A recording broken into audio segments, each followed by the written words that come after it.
Meus irmãos, graça e paz, excelente dia, um dia muito poderoso e muito abençoado, em nome do Senhor Jesus. Nós estamos aí numa missão, de meditar sobre o livro de Cantares. De repente isso pode estar sendo feito pela primeira vez, né? De repente a gente entende que é um livro que, às vezes algumas brincadeiras que existem com esse livro que não são muito interessantes, né? Mas quando nós paramos para ler esse texto e realmente pedir ao Senhor que nos ilumine, nós vamos ver que é um livro que tem muito ensinamento para as nossas vidas. Um livro que tem muito para nos abençoar, né? Nós iniciamos, a Rebeca fez 2 dias, e hoje nós estamos aí no capítulo de número 4, no 4º capítulo deste livro. E nós vamos perceber que neste capítulo, de uma forma muito especial, o amado, ele gasta o tempo dele em elogiar, né? Em palavras de afirmação. E até a gente dá para trabalhar no livro de Cantares com as 5 linguagens do amor, né? Não sei se você já leu esse livro, mas é interessante a gente perceber como o amado lida com a amada, como o amado fala com a amada. E a gente pensando numa questão de um relacionamento conjugal, a Rebeca até comentou isso esses dias, né? No período de namoro, como que a gente acha tempo, como a gente como a gente tem palavras de afirmação. Se vem com uma palavra negativa, a gente já tem a tendência de mudar. E é interessante que se a gente não toma muito cuidado, e às vezes acontece muito, essas coisas vão se perdendo no meio do caminho. E a gente pode fazer um paralelo, será que muitas vezes nós não fazemos o mesmo com Deus? De repente, aí tem até a expressão, né? O primeiro amor, o primeiro amor. E muitas vezes nós vamos perceber que o primeiro amor não está simplesmente na relação de um homem e uma mulher, mas muitas vezes está na relação entre nós e Deus. Parece que as coisas vão acontecendo, vão passando e a gente esquece. Mas é interessante quando nós olhamos nesse capítulo 4 que o amado, ele elogia. E o elogio dele, ele, vamos dizer assim, é detalhado. Não é simplesmente você é toda linda. Ele vai dizer isso lá na frente, mas antes ele vai mencionando os seus olhos, os seus cabelos, os seus dentes, os seus lábios, sua face, né, o seu pescoço. Então percebe que ele é aquela situação que ele está olhando para sua amada e ali ele começa a elogiá-la pela sua beleza, pela sua aparência. Claro, mas o livro está me ensinando a aparência? Não, de forma alguma. Mas também é importante. Também é importante, né? Termos palavra de afirmação. Um dia que de repente parece que não estamos bem, não está legal, nós temos e ter alguém que traz uma afirmação, para a gente é bom. E às vezes nós não temos. Mas aí quando nós olhamos para esse texto, nós sabemos que nós temos o Senhor. Por quê? Porque o Senhor sempre tem uma palavra de afirmação. É Ele que entregou seu único filho para morrer no nosso lugar. Então Ele sempre traz essa palavra, Ele sempre traz essa questão. Então a gente precisa olhar para esse texto como numa questão conjugal. Será que não perdemos algumas coisas no nosso relacionamento? E aí nós vamos muitas vezes criar infinitas desculpas. Ela já sabe, ele já sabe.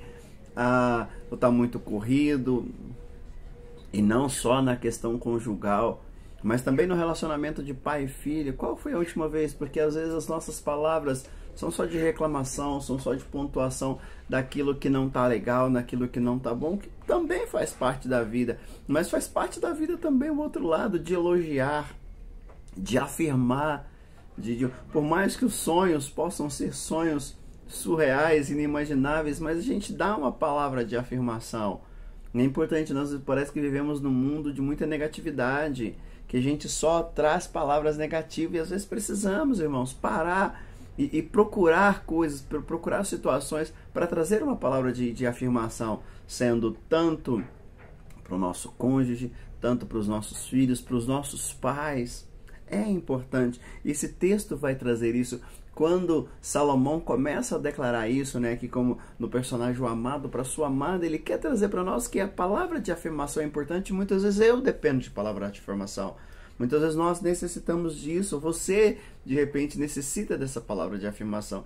E a gente precisa ter esse costume de realmente afirmar, de realmente falar. Por quê? Porque quando nós lemos na Bíblia, quando nós paramos para ouvir a voz de Deus, você já parou para pensar quantas palavras de afirmação o Senhor nos traz? Quantas declarações do amor do Senhor para nós o Senhor nos traz? O Senhor sim nos exorta, o Senhor sim chama a nossa atenção, mas não fica só nisso, fica também em palavra de afirmação.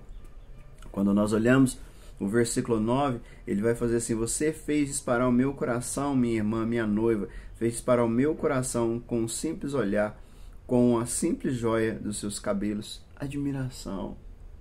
E para admirar eu preciso parar, eu preciso ser intencional, eu preciso olhar. Eu preciso muitas vezes deixar um pouco as questões de lado, os problemas de lado e olhar.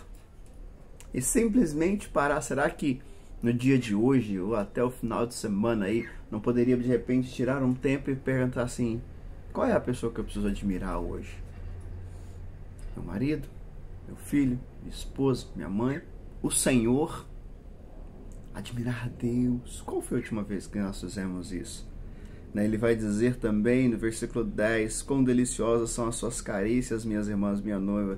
Suas carícias são mais agradáveis que o vinho. A fragrância do seu perfume supera a qualquer especiaria. A atenção dele estava para ela. E nós paramos aqui, como a gente tem meditado, que aqui também traz uma relação de Deus com o homem. O quanto Deus tem nos observado, o quanto Deus tem nos visto. E nós temos parado para perceber a ação do Senhor. Parece que percebemos só quando as coisas são muito grandes, mas muitas vezes o que faz toda a diferença são os detalhes. Você já parou para pensar no que Deus fez na tua vida nessa semana já? O que Ele já trabalhou na sua vida nesses dias? Os detalhes. Parem para isso. O versículo 12, para a gente terminar, diz: você é um jardim fechado, minha irmã, minha noiva. Você é uma nascente fechada, uma fonte selada. Aqui o amado está dizendo da fidelidade. Da fidelidade. E a fidelidade, até ouvindo um rapaz comentando, a fidelidade entre um casal não está simplesmente na questão do adultério, mas às vezes na questão do pensamento, às vezes na questão do celular que não pode mexer, às vezes na questão das finanças. E aqui o amado quer dizer para ela: olha, você é um jardim fechado onde só eu tenho acesso, onde só eu posso entrar. E não é assim num casamento? E também não tem que ser assim com Deus? E muitas vezes eu estava pensando nisso, né? Muitas vezes existem casais onde um não tem acesso ao celular do outro, a um não tem acesso a algumas particularidades do outro, mas a Bíblia diz que somos um, então não há mais segredo. E é interessante como para muitos também essa mesma situação transfere no relacionamento com Deus.